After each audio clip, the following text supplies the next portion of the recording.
Our previous lesson is narrative essay.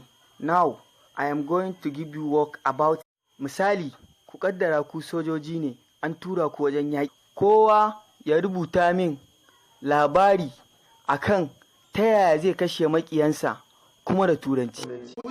Huzee, Sa. Sora yau ka rubuta min shirme. Start!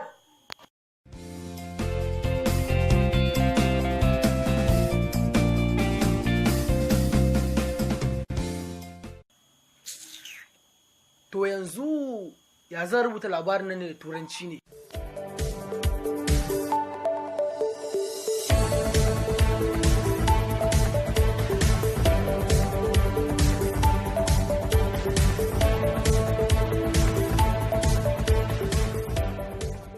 Kai, ya naga baka rubutu.